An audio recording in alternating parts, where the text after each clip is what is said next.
মতির বোকামি তাকে শেষ সীমানায় নিয়ে এসেছে। সে খেয়াল করেনি লণ্ঠনটা এখন আগুনের মতো গরম হতে শুরু করেছে, আর সেই ছায়ামূর্তি এখন নৌকার একদম কাছে, তার হাত নৌকার কিনারায়। নৌকাটা হঠাৎ একপাশে কাত হয়ে গেল।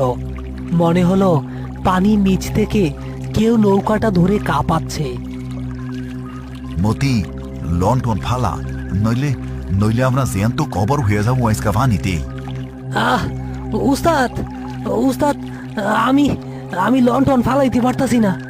আমার হাত পুইরা যাইতাছে। আহ উস্তাদ, বাঁচান, বাঁচান উস্তাদ। নৌকাটা প্রচন্ডভাবে দুলছে। পানির নিচ থেকে উঠে আসা পচা হাতটা মতির পা ধরে টেনে পানির দিকে নামাচ্ছে।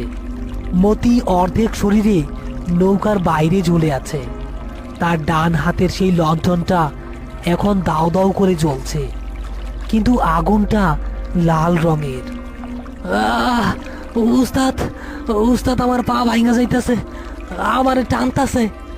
আল্লাহ রে ডাক মতি, জোরে জোরে ডাক। শয়তানের সাথে গায়ের জোয়ে পারবি না। শাহাবুদ্দিন প্রাণপণে চেষ্টা করছে, কিন্তু অদৃশ্য শক্তিটা অস্বাভাবিক শক্তিশালী। হঠাৎ নৌকার একপাশে পানি ফুরে সেই সাদা শাড়ি পরা জলপিশাচিনী ভেসে উঠল। তার মুখটা এবার স্পষ্ট দেখা যাচ্ছে। বড় বড় গর্তের মতো চোখ, চামড়া খসে পড়া মুখমণ্ডল, আর সেখান থেকে বের হচ্ছে ঘোলাটে পানি। আমার বাসর সজ্জার আলো তুই চুরি করেছিস, এবার তোর জীবন দিয়ে এই ঋণ শোধ কর। পিশাচিনী তার হাড় ভর্তি হাত বাড়িয়ে দিল মতির গলার দিকে। শাহাবুদ্দিন বুঝতে পারল মতি নিজে লণ্ঠন ছাড়াতে পারবে না। ওটা তার হাতে আঠার মতো লেগে আছে। মতি, ব্যথা পাইলে চিল্লাইবি না, তোর জান বাঁচাইতে হইব। শাহাবুদ্দিন তার হাতের ভারী কাঠের বৈঠাটা তুলল। সে জানে এই লণ্ঠনেই মূল কালপিট। সে বিসমিল্লাহ বলে সজোরে আঘাত করল মতির হাতের কবজির ওপর। আহ উস্তাদ!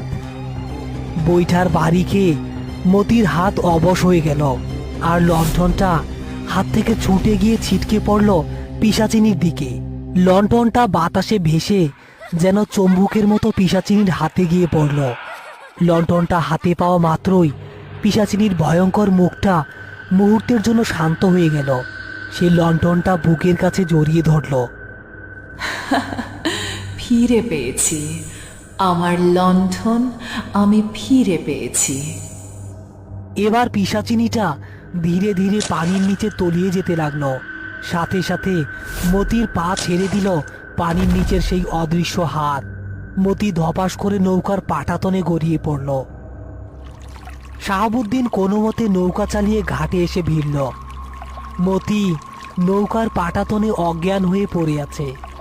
তার ডান হাতটা কয়লার মতো কালো হয়ে গেছে, যেন আগুনে পুড়ে গেছে। ঘাটে বসে আছে পাগলা হাসু। সে নদীর দিকে তাকিয়ে খিলখিল করে হাসছে। কি গো শাহাবুদ্দিন, কইছিলাম না মরা দহে নতুন বউ সাজে, লাল বাতি জ্বালাইয়া বরের অপেক্ষা করে। পোলাডার কপাল ভালো, জানটা রাইখা হাতটা নিছে। চুপ করো আশু ভাই, পোলাটা মইরা যাইব। জলদি কবিদাস ডাকো।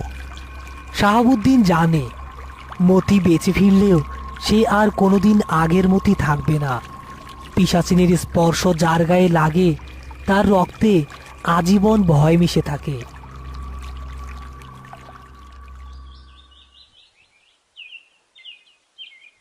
মতি বারান্দায় বসে এক দৃষ্টিতে মাটির দিকে তাকিয়ে আছে। তার ডান হাতটা সাদা কাপড়ে পেঁচানো। সে এখন আর কথা বলে না, সারাদিন চুপচাপ বসে থাকে। শাহাবুদ্দিন পাশে বসে তামাক সাজাচ্ছে। মতি, কালকে তো পূর্ণিমা, নদীতে যাবি? নতুন জাল কিনছি। মতি ধীরে ধীরে মাথা তুলল। তার চোখের নিচে গভীর কালির দাগ। উস্তাদ, একটু কানে কানে শোনেন না। হ্যাঁ, কি শুনমু? বল, কি বলবি? পানির নিচে গুনগুন গান গায়, আমারে ডাকে, কয় বাতি তো পাইছি, এখন তেল দিবি না? শাহাবুদ্দিন চমকে উঠল।